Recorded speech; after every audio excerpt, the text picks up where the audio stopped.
Hello everyone, it is Jason and welcome to my garage, and thanks for watching this little short video about my Spider-Man table.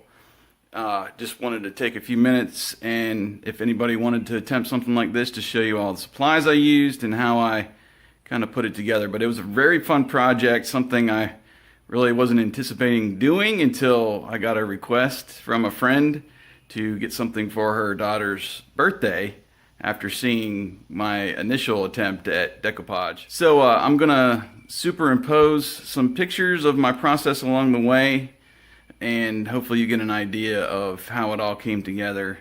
And excuse the traffic noise because we are in my garage. But anyway, here goes nothing. So here's my Spider-Man table and all the materials and stuff that I used. First, I wanted to show you my original decoupage project that kind of started all this stuff. This was just a simple 11 by 14 canvas that I used some old Spider-Man comics to do this kind of web pattern after him, and I put that up on Facebook, and my friend took a look at that and said, "Hey, will you do something for my daughter?" But this was really fun, and I decided to go a little something more difficult, and the result kind of turned out better than I had hoped. It's not perfect, but it is pretty glorious, I'll say.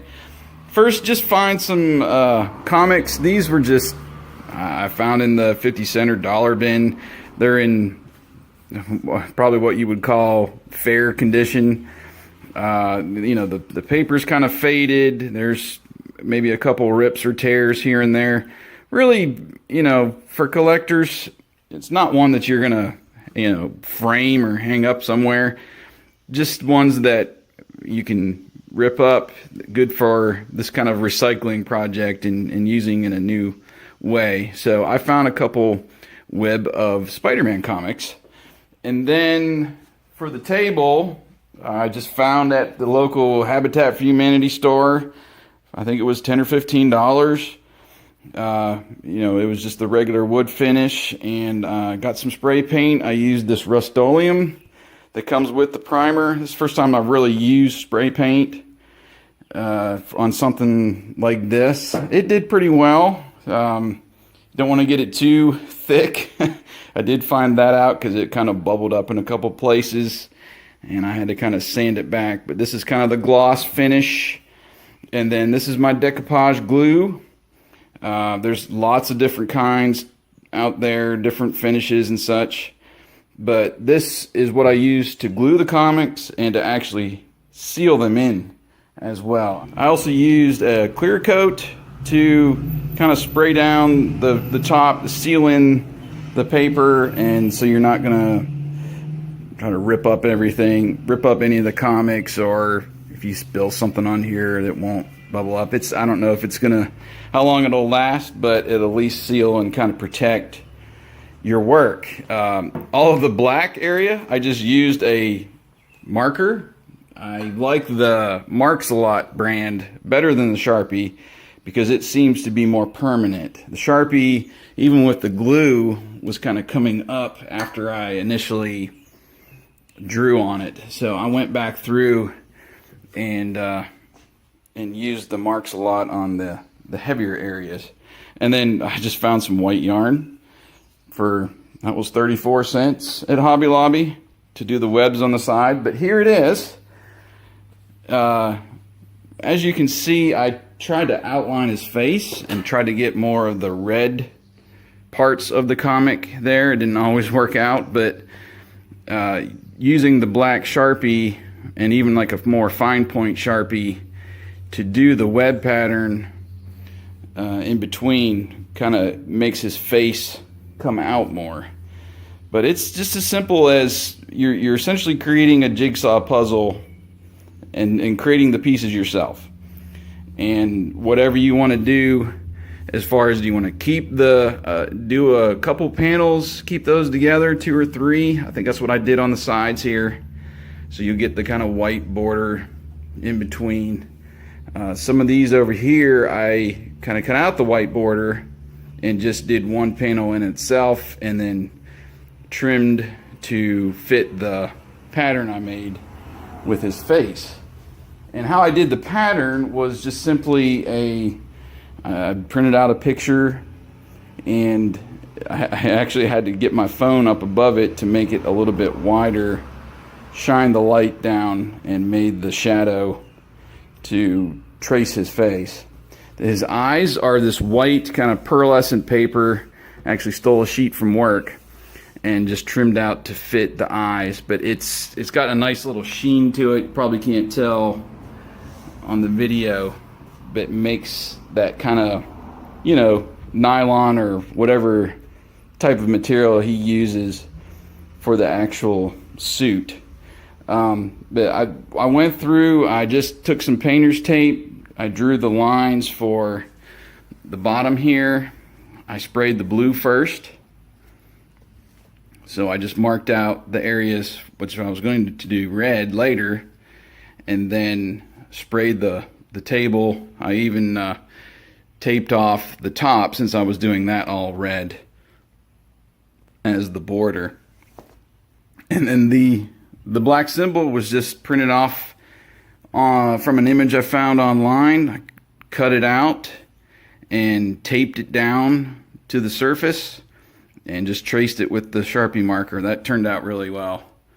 Better than I thought it was going to be. And the same with the lines here. I just took a yardstick and used the permanent marker to make that little border in between the red and the blue, like his suit.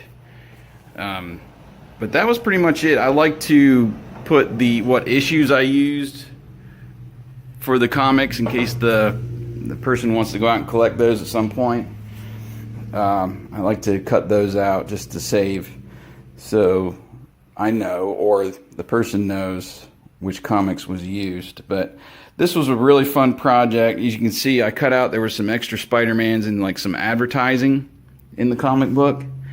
I trimmed those out and put them in places where there wasn't much action going on, or I could fit. But mostly it's just coming up with your own pieces that you want to put on there, trying to find interesting pieces, trying to find multiple characters, you know, Jonah Jameson, Mary Jane, just some of the other characters that were in the book. Of course, Doc Ock is the villain in this comic, so I tried to get him in a couple shots. But it's finding those action shots, making them different colors.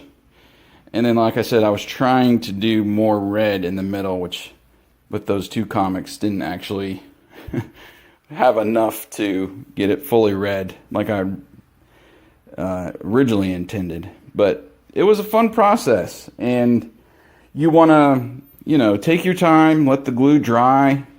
Don't try to do too much at one time. And then do a clear coat of the whole table once you get all your pieces down and situated. The webbing, that took some time, and working on that other little decoupage print, that helped.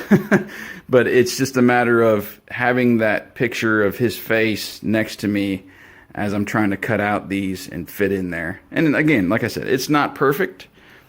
There's some areas where I got a little bit too much, didn't get enough cut. It was a process, but like I said, you want to have fun with it. You don't want to overextend yourself either. And having that one under my belt helped out a lot. And then the webbing was just fun. I went out to a YouTube video, found how they did a web, and with the yarn, I just basically did a base to it, and then you kind of wrap around at each angle, and then for the middle and for the outer, that's just one piece that you wrap around each little area. And I tied it off, trimmed off the excess, and worked out pretty good. Just wanted a little extra for the sides. Probably could have done it for the back too, but went ahead and just did the sides on this. So that's my Spider-Man table. It was a lot of fun to do. I'm looking forward to doing something else. I don't know what it's going to be next, but I've got a lot of Batman comics that I want to use. Batman's my favorite character, so I may try to do another larger print or another piece of furniture or something later. But that's my table, and appreciate everybody watching. Give a like, give a share if you like this. Make a comment on maybe something you want to try or have tried with decoupage, and let me know what you think of the table as well. But thanks for watching.